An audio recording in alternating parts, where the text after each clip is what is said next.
What is up? Happy Thursday, everyone. Welcome back to another great episode of Behind the Basket, your go-to Thursday afternoon show, our little niche group of NBA basketball talk. I was gone last week, and now it's Elizabeth's turn. We'll get our two selves back together eventually. But tonight, I'm joined by my good friend, Sean. It's going to be an awesome night. We're excited to talk about playoff basketball for one of the last times of the year. We're going to start off with our question of the week, which is going to be, where do you rank LeBron James all time? It's a very hot topic. Where you guys have LeBron in your all-time player rankings, and we're going to talk a little bit about that later in the show because LeBron is on the way to possibly winning another title. He's in his 10th finals appearance. It's GOAT stuff, but I want to see how many people think he is the GOAT, how many are top two or top three or whatever. We're going to kick things off. I'm not quite sure what Elizabeth talked about last week because I was totally doped up on NyQuil and slept through the entire show. But the Heat and Celtics, they finished off their Eastern Conference Finals matchup right before these finals, and we'll talk about Lakers in a second. Sorry about that, Nick. I forgot about Heat Celtics. So, Sean, what are your impressions of that Eastern Conference Finals now that it's over and done with? Yeah, hey everybody. Obviously, I'm a new face, so I appreciate being on the show. I'm from Toronto, so I'm repping the Raptors here. Yeah, boy. So I am a little bit salty that the Celtics 1-7 against them, so I'm a bit biased. But I think a lot of us were a little bit shocked, right, about how good the Heat looked against, firstly, the Bucks. I don't think anybody expected them to beat the Bucks, at least going into it. A couple games in, we saw how good they were, and we realized, okay, maybe these guys actually can make a good run at things. When it came to the Celtics, I thought it was a complete toss-up going into the series. I had the Celtics winning in 7 because I felt like that team had more talent on paper, and I felt like even though they were top heavy, I thought that they'd have a bit of a coaching edge as well. I think Brad Stevens is top 3 coach in the league, but clearly Spo outcoached him in that series when it came down to it. I predicted it going to Celtics in 7. It ended up being Heat in 6, as we saw. And it didn't even look that difficult for the Heat. I mean, I think it exposed a lot of the weaknesses that the Celtics had, which we knew on paper, but we thought that they could kind of overcome that with the enormous talent that they had. That clearly wasn't the case, but I think the deserving team ended up winning in the end. The Heat showed that they deserved to be in the finals, and the Celtics seem like they're still, at least a year away from getting past that, past the point where, because they've been in the Eastern Conference Finals for 3 out of 4 of the last years, so they've clearly hit a roadblock now. I think they're probably going to break through it at some point in the next 2 to 3 years. But obviously, this is not their year here, so. Yeah, and you and I talk a lot of basketball, and we're kind of on the same wavelength. I was preaching Bucks going to the finals and probably winning the chip all year. From the get go, it's like this is the Bucks year, and then the Heat just manhandled them. Giannis, I think, is very deserving of the MVP and the Defensive Player of the Year awards, but he didn't really look like either in that series. It was just a testament to how gritty that team is and how great of a coach Erik Spoelstra is. Elizabeth and I both predicted Heat in 5 when that series started, and it ended up going to 6. It got really close to Game 7 because of that. I think it was in Game 1, that unbelievable block by Bam on Jason Tatum right there at the end. But like you said, the Heat looked more in control in that entire series, even though it went to 6, almost 7. And, it's just so interesting how well they've been able to make this Eastern Conference Finals run. And then we come to Game 1 of the NBA Finals against the Lakers, and they just completely fall apart. That was such an awful game. I watched maybe 3/4 of it before I was like, oh, this just isn't fun anymore. Yeah, it's over. And so, the Heat won like the first 8-10 minutes of the game. And then the Lakers go up by 3 at the end of the first and then just run away with it. What are some of the things that you saw that the Lakers did throughout the remainder of that game to really put that one away quickly? Man, there's a lot to unpack in game one, honestly. Prior to the series, I felt like the Lakers had an advantage, but the first 6-8 minutes of the game, the Heat, like, they turned it on. They came out with intensity. It seemed like they were riding high from the series against the Celtics. They clearly had a lot of rhythm to them. Bam was a beast. He, in the first 6 minutes of the game, he had 6 points and 3 rebounds, and then halfway through the third quarter, he had 7 points and 4 rebounds. So that means basically in the first 6 minutes, he had more production than he did the rest of the game combined before, he had to go out, right? So, like, that's just crazy. But I mean, that's a testament to the Lakers, right? They've done this all postseason. They've looked a little bit lackadaisical at times. They've looked a little bit like they're taking their foot off the gas pedal, and then all of a sudden they just turn up that defensive intensity. I think with the Heat, a lot of people just counted them out, honestly speaking. I predicted before the series started that the Lakers would win in 6 because I felt like, okay, well, the Heat have beaten the Bucks. They've beaten the Celtics, both of which they were not favored to do, and both of which I thought that they would lose the series in. So I was like, okay, I don't want to write them off completely.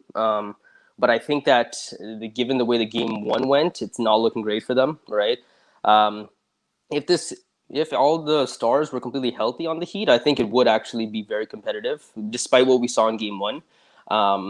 But zoning in on game one itself, first 6 minutes, I think the Lakers looked a little bit hesitant. We saw, Anthony Davis in the post-game interview, he said he felt pretty nervous, being his first finals game ever. He had the jitters a little bit, and then once he saw the ball go into the basket, that's when he was able to get rolling.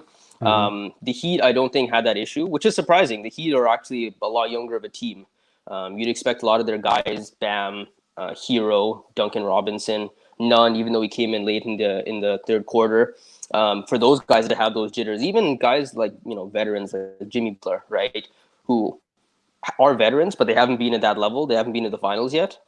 So I thought they came out with a lot of poise, but I think once Lakers settled into their groove and found the rhythm, there was no turning back.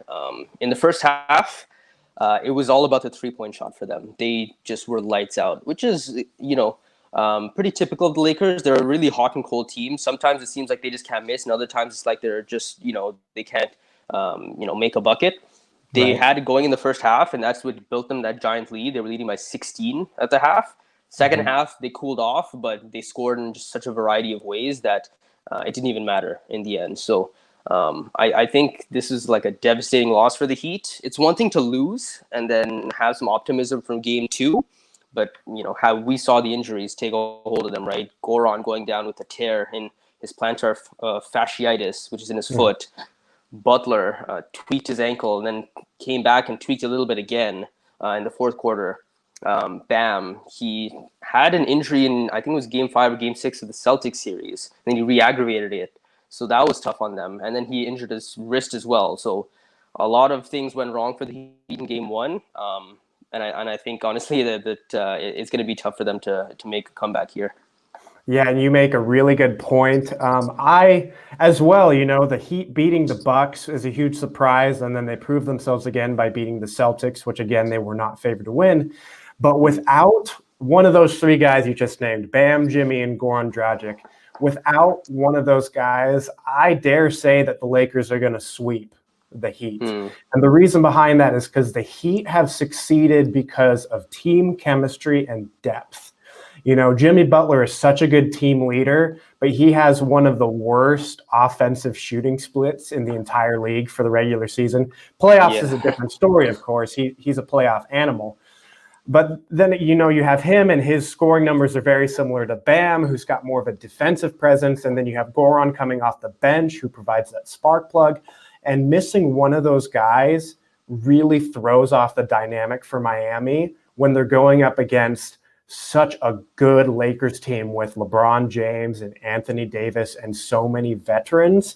It's going to be very hard if they don't have their full squad together. I would love to see them make this a competitive series, and seeing this underdog, I love a good underdog story, so seeing them take the finals would be fantastic in my mind, but I see no reason why the Lakers should not be running away with this series at this point. Yeah, I mean, as I said, I thought it would be Lakers in 6, assuming full health for the Heat. But now that three, and it's literally the three most important players have gone down with Yeah. injury. I know Butler's going to power through it. I'm sure he's gotten recovery the past 24 hours, and he's going to continue doing that until Game 2 tomorrow night. But Goran and Bam right now are listed as doubtful, and I'm pretty sure Hmm. Goran's not going to play at least the next 2 games. Um, so it's just too tough. Yeah, I think it's going to be a Lakers sweep for sure. I'd be surprised if the Heat even won one game at this point, because even if Bam does come back and Butler plays, they're going to be hobbled, and the risk for re-injury is there. Hmm. Goran, I don't expect him to see him back. I think they said he's doubtful to return to the series, but they're not ruling it out. But I think that's under the assumption that it could go, 6-7, and he'll get a little bit more time. But if it's over in four, then that's basically in 6 days essentially, and the recovery for that kind of injury is a lot longer than 6 days. So I think it's a wrap. It sucks for the Heat, especially the Heat faithful. I mean, this has Hmm. been such a Cinderella run for them, going from the fifth seed in the regular season. I think nobody expected them to be as good as they were, which is a testament to the organization, right? They developed the guys that we didn't even see coming. Tyler Hero, Duncan Robinson, Kendrick Nunn. These were just Oh no-name yeah. guys, right? They built them up. They gave them confidence. Jimmy Butler had a huge role in that too. But yeah, I think the Cinderella run is over here. One thing I am interested in, though, is seeing how the Heat respond after being blown out in Game 1. Because I think a lot of teams would get basically demoralized going into Game 2 with their three best players injured and hobbled. If they come out with a lot of energy and even make it competitive, I think that's a win in a certain sense. But yeah, I'm with you. I think this is a sweep, and it's going to take a mountain or a Laker meltdown to even lose, a couple games at this point. So Yeah, and you hate to see a series get lost by injuries. Even with injuries, this is another series the Heat are not favored to win. But mm, you talk about the Heat organization; they definitely have a culture, a very famous culture in the NBA with how hardworking they are. And I am interested as well. Jimmy Butler has such a fire lit under him. He's such a mm, competitive guy. I would not be surprised if he just comes in game 2, guns ablazing, just a total demon on offense and defense on the floor.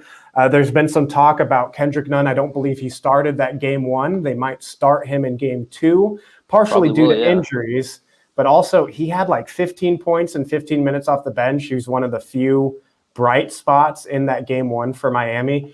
So I'm not going to say, I do feel confident in a Lakers sweep, but Miami's definitely not going to go out without a fight. But here's Mm, my next thought. We can talk a little bit, we still got 45 minutes left of the show. One thing we are now looking at is what are the moves that teams are going to be making for next season. 28 mm. teams are out of the playoffs right now, and one of these teams is about to go. There's been a lot of rumors about Miami getting another superstar. Mm. Maybe not like a Kyrie Irving level of superstar, but they're talking about like maybe a Victor Oladipo kind of player. Right. He's a Yeah. name that's been thrown out a while. So do you like Goran and Bam have short injuries, but do you let them rest so that next Mm. season they come back stronger with an even better, more experienced roster? You've got a sophomore hero, a more experienced Robinson, sophomore Nunn, another star, an even better Bam. What do you think? What's Miami's next move? I mean, in terms of the finals itself, they're definitely not. If they can play, they're going to play. Like Butler, Right. I'm sure It's the if this was finals. it's the finals, right? This opportunity doesn't come around very often at all. Butler, I'm sure if this was a regular season game, he might even take the next game off just to make sure that everything's okay with his foot. But he's going to power through it. Same with Mm. Bam. He's listed as doubtful, so unless he really doesn't get the green light from the medical team and the doctors, he's going to play because Mm. even if worst case scenario he re-injures it, God forbid, he's still going to have the next 6 months to recover before the season restarts, and we don't even know when that's going to be at this point, right? So That's true. given the stage, I don't think they're going to be resting them. They're going to just leave it all out there. If they can play, they're going to play even hobbled. An 80% healthy Bam is better than not having him at all on the floor. True. Obviously, 100% healthy Bam is preferable for them, but it's going to be hard to stop them regardless. I think when it comes to their moves next season, Victor Oladipo is the one that has been floated around, as you said, but I'm struggling to see where the fit is with that because you'd have to get him through trade. It's not like he's going to come cheap. I don't think the Pacers are going to just give him away for just anybody. I think they're going to want a young and up-and-coming star. You're not going to be able to trade Iguodala. You're not going to be able to trade someone like Jay Crowder. Kelly Olynyk, I don't think has much value right now in the trade market. I think for the Pacers, because of the fact that there's going to be so many suitors, if the Heat are interested in Oladipo, they're going to have to give up one of Duncan Robinson, Tyler Hero, one of those young guys, Kendrick Nunn maybe, and I don't think they're going to want to part with any of those three. I think they're part of the nucleus they want to have going forward. But I don't think this team needs to change much at all. Maybe just get a couple more veterans on the bench because I think Iguodala, I don't know if he's going to re-sign there. I think he signed a 1-year deal, but they're going to have to shore up a couple pieces there. But I think a lot of teams commit to a lot of moves just because of how one playoff result goes. Like the Celtics, for example.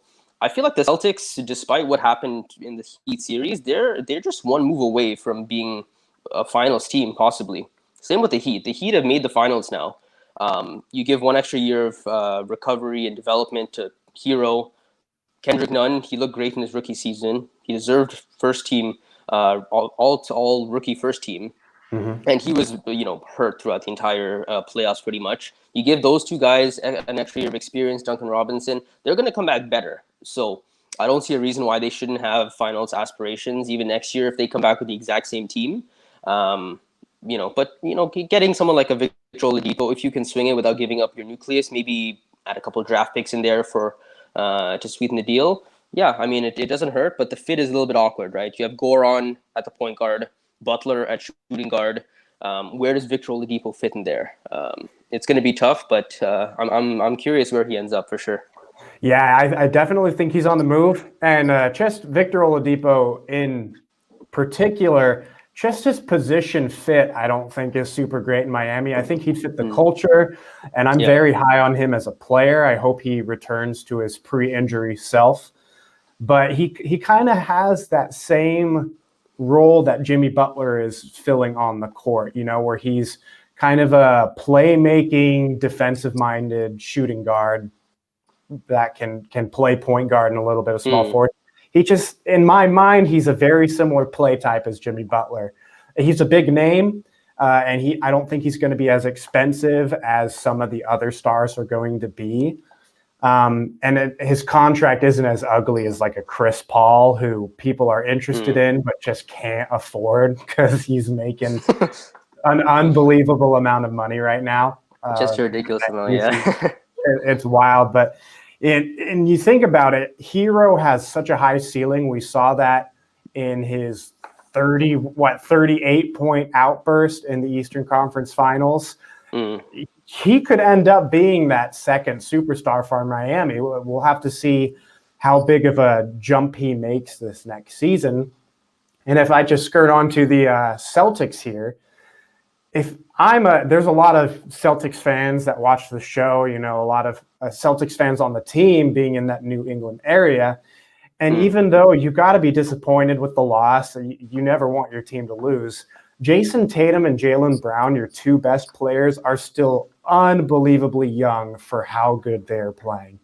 Just those two, the Celtics have such a bright future. And, there's potential for flipping one of Kemba Walker or Gordon Hayward or building onto them. Marcus Smart was phenomenal these playoffs.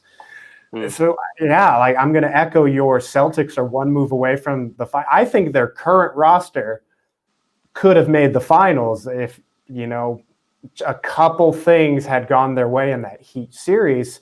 Yeah, exactly. The question is now, what's the one move that maybe they try to make in the offseason to come back better than they were this year? The Celtics, if you look at them on paper, I don't know if it was Paul Pierce, and obviously if it is Paul Pierce, then take that with a grain of salt. But I think one of the analysts on TV said that the Celtics have the best starting five in the NBA. And that was definitely Paul Pierce. It sounds like Paul Pierce, right? talent-wise, they are set. The only thing they're missing right now is someone who can protect the paint and be a rim protector. Dice, he was actually really good for them in the playoffs, surprisingly so. I honestly hadn't heard of him until the playoffs because I don't really follow the Celtics too closely, but I watch a game or so here and there. He was pretty good for them. Robert Williams the third, he was good off the bench in a couple of games, but he's not someone you can rely on as a backup center. Right. And the thing is, if they ran into someone that didn't have such a vicious inside presence like Bam Adebayo, they would have made the finals. The thing is, Bam exposed their weakness, right? Their weakness is no rim protection. You have Dice, you have Williams, and you have Cantor. He was good. He was good in the playoffs last year, but he's been known for most of his career as just being a rotating door on defense, right? He doesn't protect the paint too much. Like it's he's not going to be it. So what they basically need to get at this point is just a defensive center, and they'll have their starting five set. They'll have Kemba at the point. You have Jaylen Brown as your shooting guard. Tatum plays the three, or if they want, they can put Smart in as their shooting guard, and then have Jaylen play the three, Tatum play the four. As long as they have a defensive center, then they're going to be set for the next 3-4 years. A few names that pop up to me: Tristan Thompson. He just finishes his contract with the Cleveland Cavaliers. He's an unrestricted free agent, and given the fact that he just finished his max contract, I don't think he's going to be super expensive to get. I think he's going to care more about winning another chip now that he's tasted how that feels like. So I think he's still a pretty good player. He's not max level worthy, obviously, but he's going to give you solid defense, hustle. He's like that Kenneth Faried type. And he's a tall body. He's a big body. He's a strong guy. They need that inside. So he's someone I would go after if I was them. Clint Capella, if they can get him through trade, that would be a good get for them. It's a long shot, but if you can try and get Embiid from the Sixers, and that's going to be huge. That team would be my favorites in the East for sure if they got Embiid. And as you said, they have Hayward. They have a plethora of wing talent. They don't need wing talent at this point. They have Kemba manning the point guard position. He was pretty bad in the playoffs, especially in a few of the Raptors games. But you pretty much have your backcourt set and your wing set. If they can try and entice the Sixers with Hayward, with maybe Smart, it hurts to give up Smart, but if you're getting Embiid back, you give them up. And then a couple of draft picks, I think that might be enough. And it's tough. You don't want to give up Jaylen Brown because he and Tatum seem like such a dynamic duo. But I would even consider, if they're asking for Jaylen Brown, give him Jaylen Brown and maybe Marcus Smart, and you have a trio of Tatum, who looks like a bona fide star at this point, Embiid, you still have Hayward, and you have Kemba. I think that would be a really strong team. So they have options, but as long as they get some sort of defensive center, which, knowing Danny Ainge, he's going to know the weaknesses. He's going to go after who he needs to. That team should be easily a title contender next year. Yeah, I definitely agree with the center mindset. They're kind of playing one of those small ball lineups that we've kind of been making fun of this season, especially Houston. Tice he's kind of like a PJ Tucker who can't shoot threes. You know, he's that undersized center who's very good at defending, but his size, he's not a very good rebounder. He doesn't have a lot of tools on offense. I really like him, but I think he would be better as like maybe they're starting power forward where he's just kind of there for his defense, and they get a rebounding center that's a big body like Tristan Thompson. There was a lot of talk about them maybe trying to get Steven Adams early in the season before Oklahoma City decided not to blow things up. Embiid on the Celtics would be absolutely nutty. I agree that I can't even see him in a Celtics jersey. That would be just so weird. But the Sixers dynamic is at such an unknown right now that anything can really happen. But you would have to give up so much. And if I'm Danny Ainge, I personally think that Jaylen Brown was the best player in that Heat series. So I wouldn't want to give him up. And I wouldn't want to give up Marcus Smart unless I had to. But it's so hard to say no to something like Joel Embiid, who's a top 2 center in the league, no debate. Like, Hmm. he's so good. He's still on the good side of 30. He's possibly not at his peak yet. If his conditioning and his health continues to improve, that would be such a wild person to go for.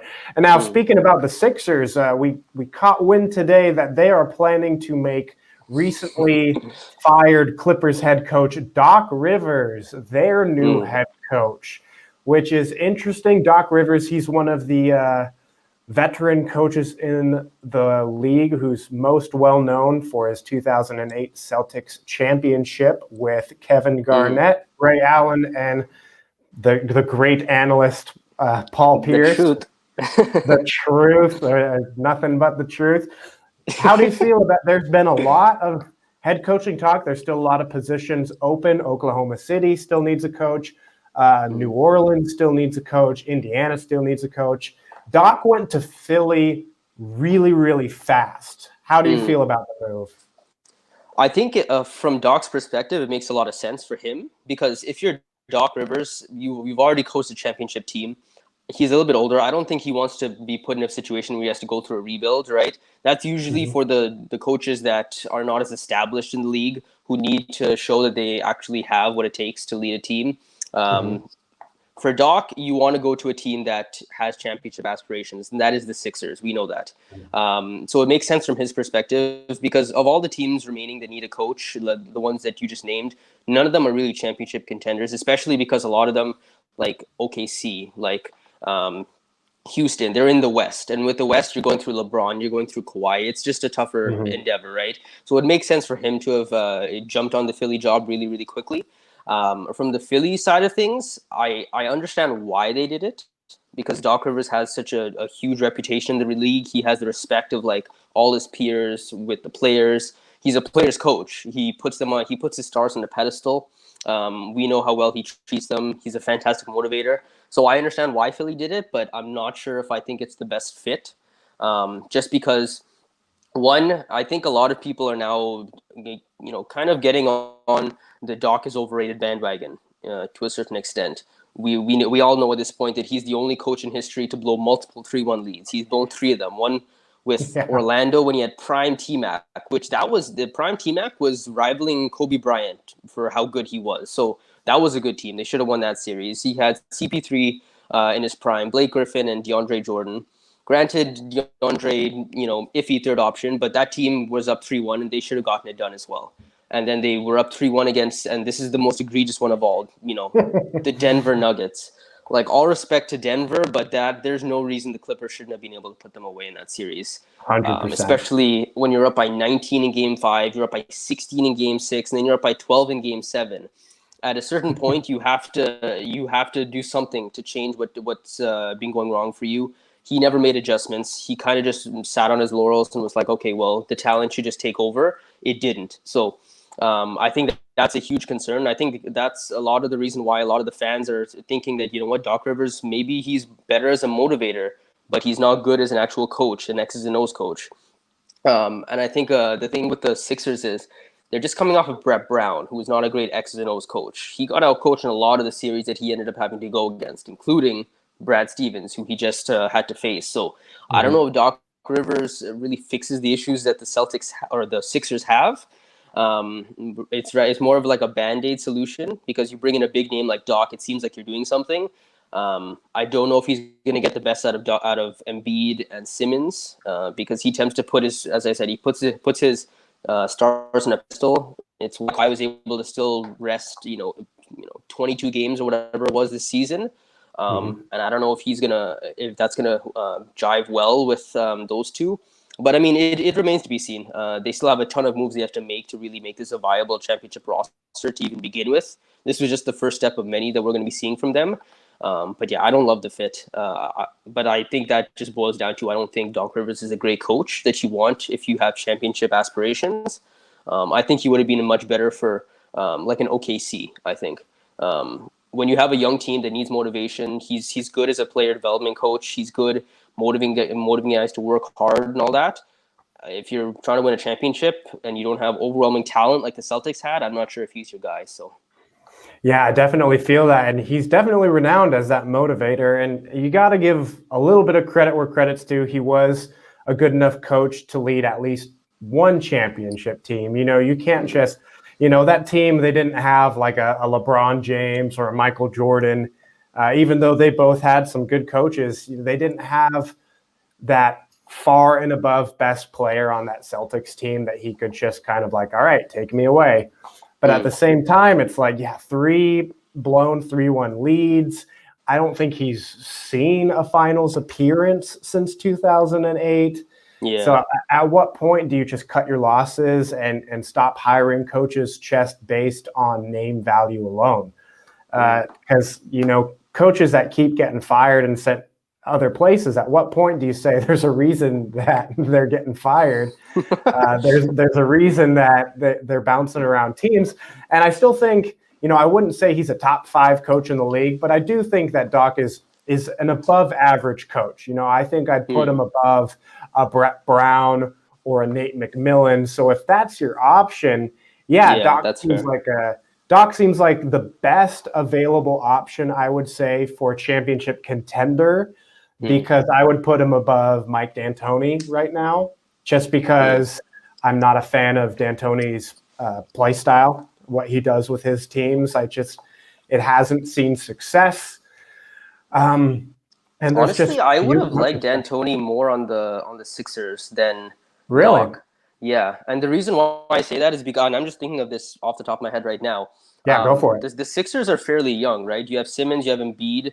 I think they can. I mean, we know D'Antoni. He's used to having a ball dominant guard. He's used to having a really fast pace, and I think the Celtics are young enough that they can actually, or the Sixers, are young enough that they can actually play that style.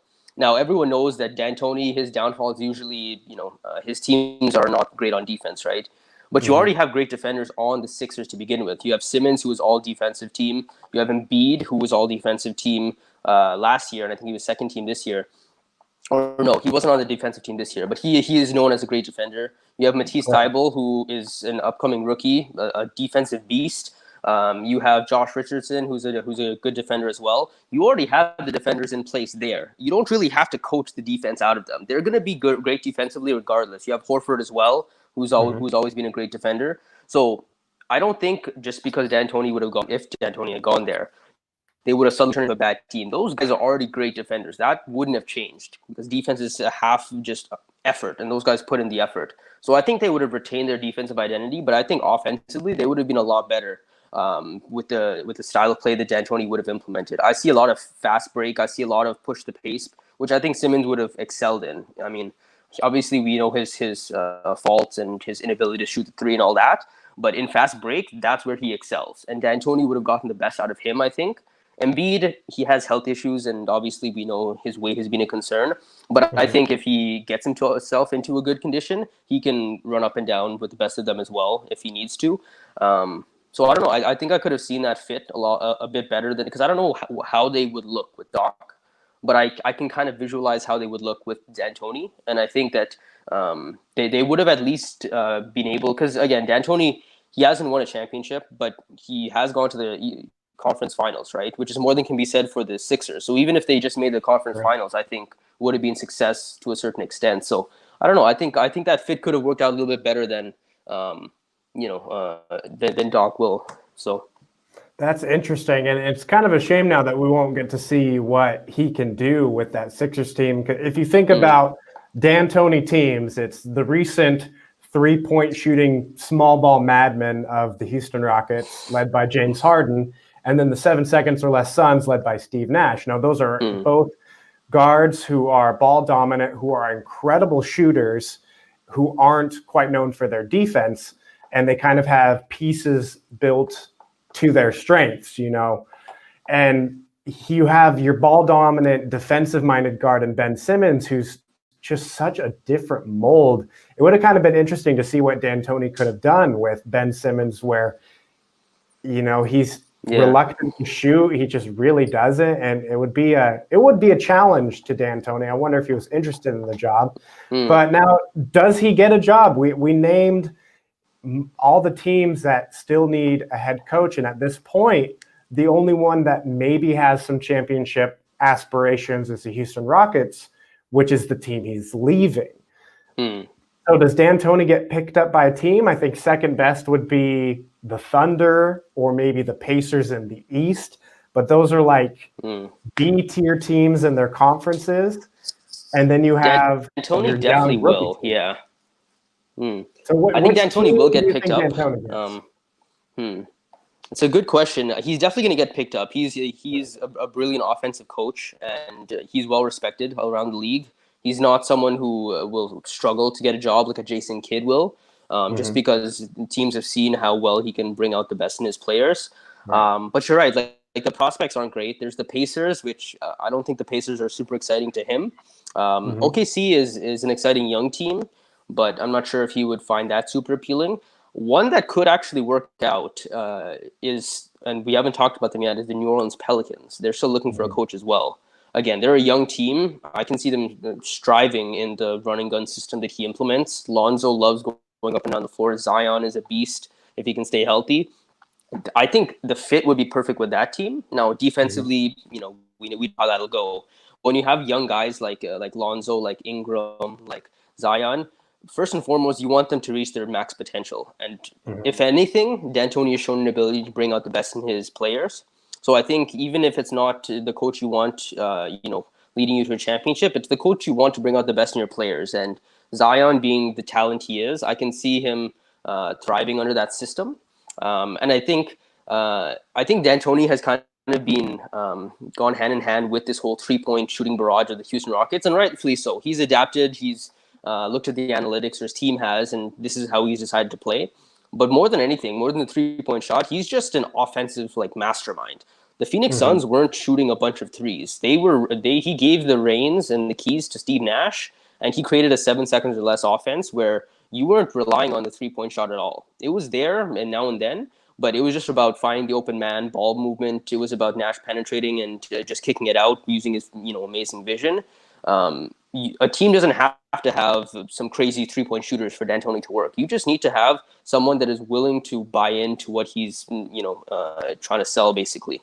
And I think the Pelicans could work there. I don't know if he's on their radar, but I think he's going to get picked up by some team.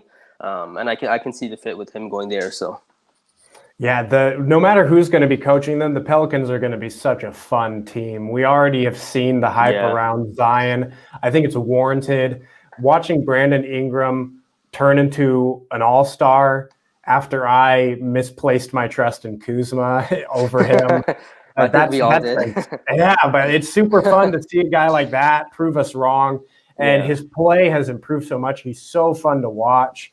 And then I actually like Lonzo. I know he gets a lot of hate because his dad, but I love his pass first defensive mentality and the fact that he's really working on becoming a better shooter.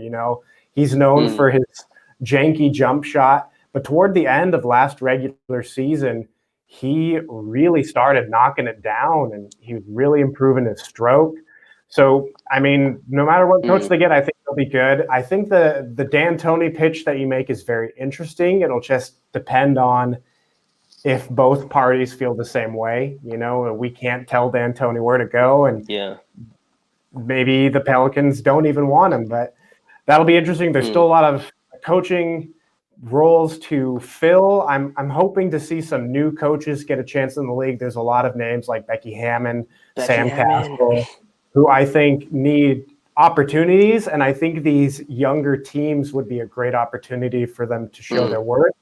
And to kind of end this coaching conversation, unless we want to complain about Kyrie Irving a little bit today, one thing that I saw, and I have no idea where this rumor came from, so I couldn't go find it again if I wanted to probably, but I saw, and it might have been someone just saying wishful thinking, and it was about Greg Popovich going to the Clippers for his last hurrah. Stop it, Hunter. Greg Popovich on the Clippers to coach Kawhi Leonard in his last coaching thing to kind of hand the reins over to either Tim Duncan or Becky Hammond with the Spurs, who are struggling, and make one last run for a championship. And I mean, I know we're not huge Clipper fans, but I do like some Greg Popovich. So that would be such a wild move if he were to just uproot and go to LA for the last couple of years that they have before they run out of draft picks and turn into the waste basket. I mean, look, the Clippers would roll out the red carpet if they could get Greg Popovich. We both know that. Every But team would. Every team would, exactly. But it's not happening. Greg Popovich, he's gonna retire in San Antonio. He's gonna go into some capacity in the front office. He's gonna do something in San Antonio. He is a San Antonio lifer. Obviously, you know, championship aspirations are there.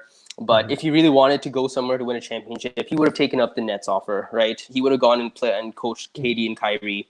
He decided not to, and he definitely doesn't want to go back with Kawhi. I mean, I know that they've at least in the media they've patched up the relationship, but that bridge has been burned, and there's no looking back on that. I think I don't, and again, a big reason why Kawhi even went to the Clippers was because he liked that, you know, Doc was there. I don't think, and so basically what I'm saying is that Kawhi's opinion on the subject matters, right? I don't think Kawhi is going to be, you know, begging the Clippers to bring in Greg Popovich. I think he still has some bad feelings there. So that's not even something I'm even entertaining because it's not happening. And again, but when you've had the success Greg Popovich has had, I don't think he's trying to go after more championships. He's just trying to, you know, sip his wine and, you know, sit in his backyard and then, you know, coach the team that he's always coached with. Like San Antonio is home for him. He's not going to go anywhere. I don't see that. But yeah, I know the rumor's been out there, but it was out there. Just any championship team would open their arms to him. But I would be genuinely surprised if he left the Spurs. And that's all I have to say about that because it's not happening. It's not happening. I mean, you never know, but I do agree. I do think Popovich is going to retire, and I think he should retire because the Spurs just aren't what they used to be. The Spurs dynasty's over. The playoff streak is broken. They have to do some rebuilding. They have to work on some of their young guys like Derek White and the other guys that I can't remember because they're always hurt, like all the time. Yeah. So I do think he should retire and hand the reins off to Becky Hammon because I'm really high on her as a coach. Yeah. With Tim Duncan continuing in an assistant capacity because I think it's really cool that he is coaching. And then that just poses the question, there aren't really a lot of championship caliber coaches currently available to take that Clippers spot. Like, who's left? D'Antoni? I don't think they're going to get D'Antoni. Maybe they do. Maybe they're like, there's no one else. Alvin Gentry, Nate McMillan. I think, honestly, I'm pretty sure that they're just going to promote Tyronn Lue. I don't like him as a coach personally, but I think that's going to be what happens. Everyone else, he's respected in the league. He's won a championship with LeBron, obviously. So he has that championship experience and pedigree. I don't think it's going to go to anyone but Tyronn Lue at this point. And that's what I predict. Because as you just said, there's not many championship coaches that you can come in and bring in and have them really make an impact there. So I think it's Tyronn Lue. I don't think it's going to be a great fit. I think he got a lot of respect for the championship, but that's mostly because of LeBron. I don't think he implemented a system in Cleveland. It was mostly just pass the ball to LeBron and let LeBron do LeBron things, right? Yeah. I don't think that's going to fly in the Clippers team because they don't have a player capable of just doing everything, playmaking and all that. You need a system in place there, but I think it's going to go to Lue. I don't see anybody else that's going to really take that job over. So yeah, I would bet money on that. I actually forgot that he was. I thought he was with the Lakers for some reason, and I think that's just. He wishes he was on the Lakers. Yeah. I associate Lue with either coaching LeBron or getting stepped over by Allen Iverson in a Lakers jersey. So, I do think so. And technically, he has a championship pedigree. He won a title with LeBron, and as great as LeBron is, he's had finals losses. So it takes a certain amount of coaching in some certain scenarios. Now, how good of a coach will he be with the Clippers? I don't know. He's been under Doc's tutelage, so he at least is familiar with the roster, which might stay mostly intact. There's a lot of rumors that Montrezl Harrell might be on the out. I've seen a lot of rumors about him going to Toronto. I don't know how you feel about that.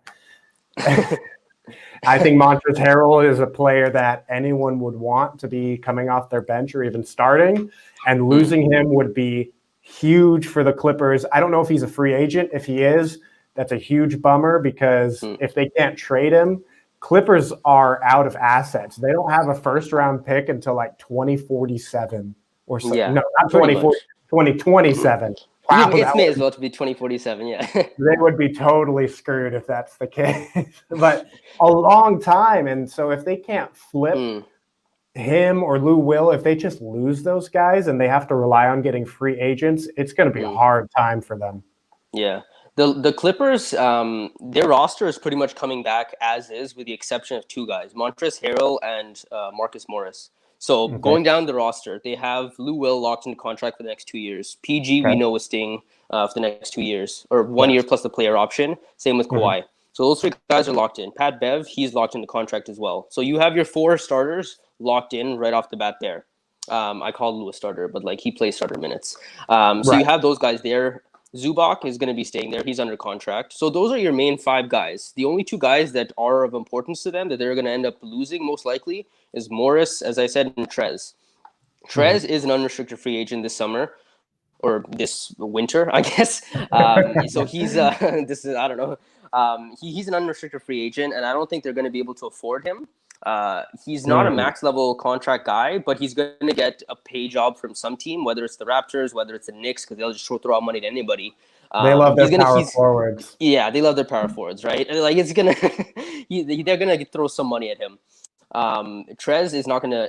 I can see him coming back if the Clippers offer him not enough money that he deserves, but if he wants to weigh the pros and cons of taking a little bit less money to get a championship hope, then there's that. But I don't see him coming back. I think because a guy like Trez, it's one thing if you've been paid like a Tristan Thompson, then you're okay with maybe accepting a little bit less money to go play somewhere else, right? Trez has not had a big contract yet, so he's going to want to go after the max possible contract he can get from whichever team that is. Same with Fred VanVleet as well. So I think Trez is going to be gone. Marcus Morris, he's an unrestricted free agent as well. He's going to be gone because he's going to be too expensive for them. So they're going to have to. The Clippers will have to retool their bench specifically. It's good that they'll have Lou Will on the bench because he's going to be a six-man of the year candidate perennially for the next couple of years, even though he's a little bit older. So they have a solid roster. They just have to fill in the bench pretty much. But the really good thing that they have going for them is that it's the Los Angeles Clippers. Obviously, it's the laughingstock of the Los Angeles two teams for the majority of their history.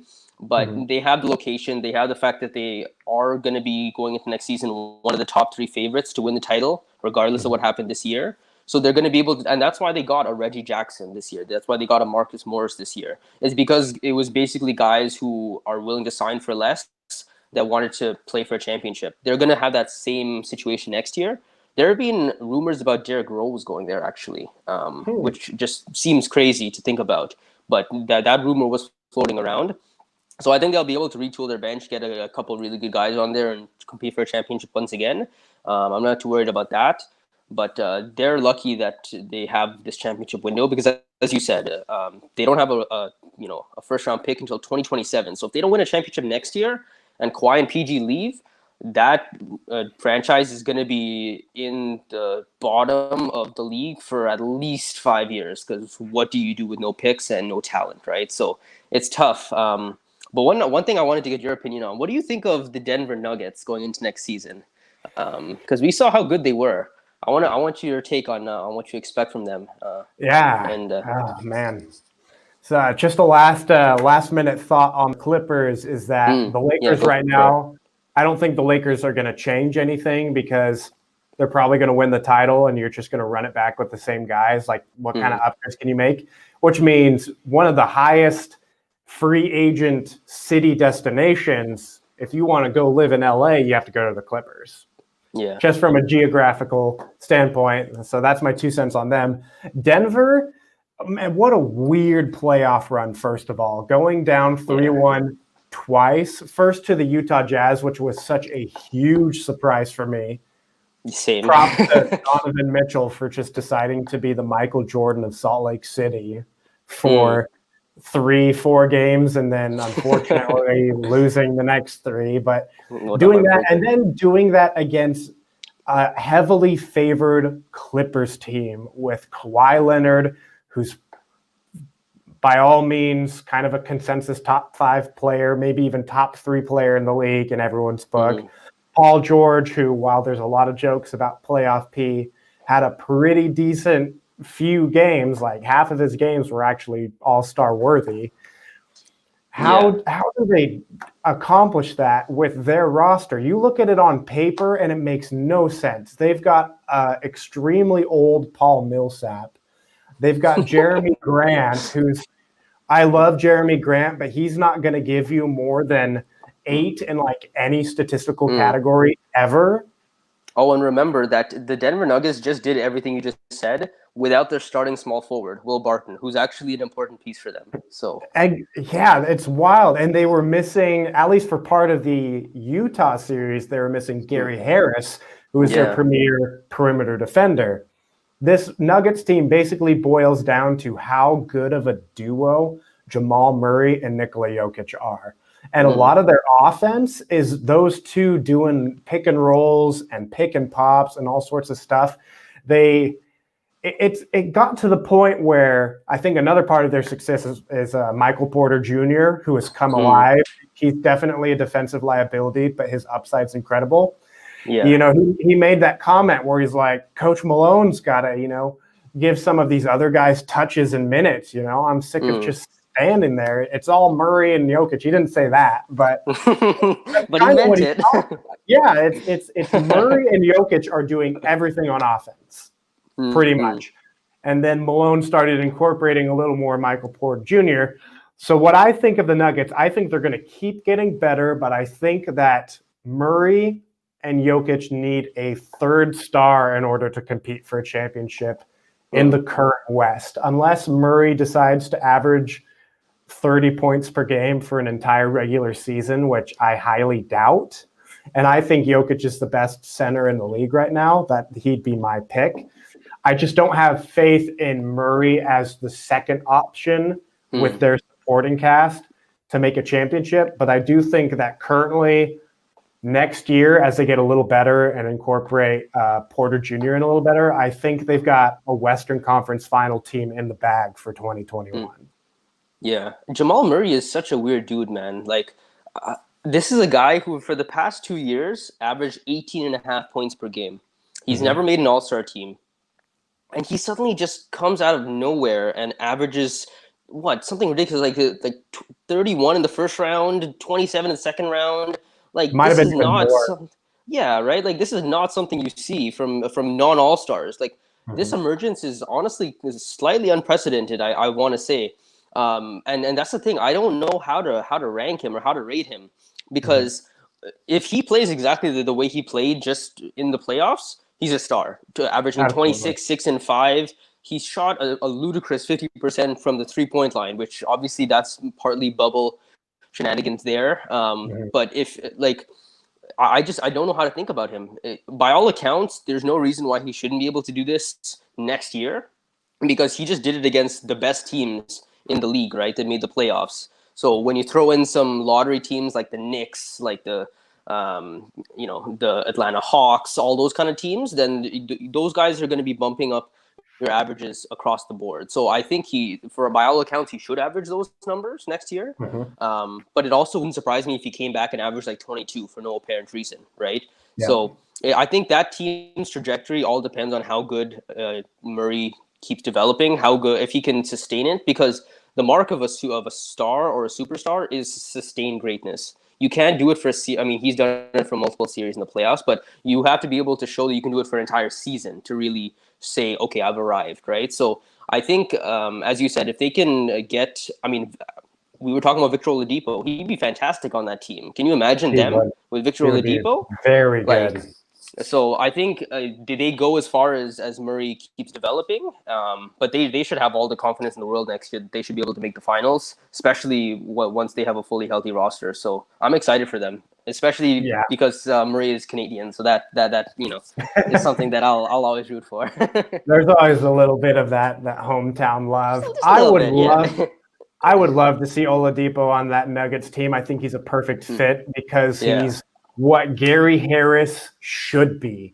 Gary Harris is doing fantastically on defense, but his offense is just not clicking, and it hasn't for the past couple of seasons. Now, he's still young. He still has upside, but you're having Murray and Jokic kind of hitting their stride right now. They're in their prime. You might have a window. So at what point do you try to flip Gary Harris and maybe, Jeremy Grant is young enough and has utility. He's a very good defender as well. Paul Millsap's like a budget Al Horford. So you can kind of weigh, do you want to keep him for his veteran leadership and defensive savvy, or do you try to flip him to get a guy like Oladipo or some other shot creating guard that can put you over the top? And it will also be interesting. You talk about that bubble dynamic. Is Jamal Murray going off because of the bubble? Because he's not getting in his own head. He's not letting the crowd out. He's a very hot-headed guy on the court. He's a very competitive, hard-working guy. So if this next season they start letting in fans, and that's still all up in the air, will he kind of come back down to earth? Or let's say they start the first month of the season in another bubble. Does Jamal Murray go off for 30 points and start up the season super hot? So it'll be interesting. You never know, how these guys, him and Donovan Mitchell, they both had amazing post seasons. Or how about the Phoenix Suns going undefeated in the bubble? It'll be interesting to see how those teams react to returning to stadiums with fans, if it encourages them, or if the bubble was part of the reason behind their success. Yeah, I think the bubble played a huge part in guys across the board. The way I view it, stars are going to perform regardless, right? The LeBrons, the Kawhis, they're going to perform in stadiums with fans or in an empty gym. The bubble most benefits players that have not been an all-star role players, because it's the role players that get affected most on the road. If you have to play on the road in the Boston TD Garden, right, with that hostile crowd, the role players, it really does affect them, because the cheering of the home fans really does get them going. That's why we saw guys like Tyler Hero, TJ Warren, guys that probably wouldn't have done what they've been doing in a fan-filled stadium. So I think the bubble definitely did have a big impact on those guys. But I think when it comes to Donovan Mitchell and Jamal Murray, I think they have basically said to the world that they've arrived now. Because if we think about it, the lockdown was about 4 months before the bubble started. That's longer than a typical NBA off-season. So if we consider this an off season, which I'm guessing that they all worked on their game, because every player has a home gym and all that, right? Home court. This is basically 4 months of development that Jamal Murray and Donovan Mitchell put in, that is basically the fruit of their labor now. So I'm expecting big things from both of them next year. They should have all-star aspirations. They should make the all-star team, but it's so competitive in the West with the guards that you never really know. But just looking at next season, there's so many teams that are going to be so good that I just can't help but be excited by that. So, oh man, the all-star race in the West is always horrible. There's some players, like I think there was a couple years where Damian Lillard might not have made it, even though he's been pretty consistent. Mike Conley is going to be one of the best players to never get an all-star appearance, just because he played his entire career in the West. He didn't have like the greatest numbers, but he was good by all means. Yeah, Devin Booker as well. Yeah, well, I mean, the Suns. He made it in, but it was the injuries. He made it as an injury reserve this year, but he was snubbed for a couple of years as well. So he's definitely an all-star. It's just, what did the Suns do to make the team good enough to where he's there's a lot. They talked about him and Beal not making it, but Trae Young did. Trae Young does have historic numbers, but he is also on like a historically bad team. Where does that line get drawn? But the future of the league, as we just wrap things up, the future of the league is so bright. You got so many young guys, from Tatum and Brown to Murray and Mitchell, Luka Doncic and Trae Young. Things are going to be super great. So I didn't realize our hour was up. We didn't talk about the LeBron James all-time discussion. We'll save that for next week, as we talk a little bit about his 10 finals appearances and what winning a fourth title could possibly do to his all-time standings for NBA fans. So that's it. We're wrapping up this Thursday's Behind the Basket. Thank you guys for tuning in. We'll be here same time, 8 p.m. Eastern. Excuse me. It's 8 p.m. my time, huh? 9 p.m. Eastern. 9 p.m. Eastern on Facebook and Twitch. We'll catch you guys next week. Thank you for having me.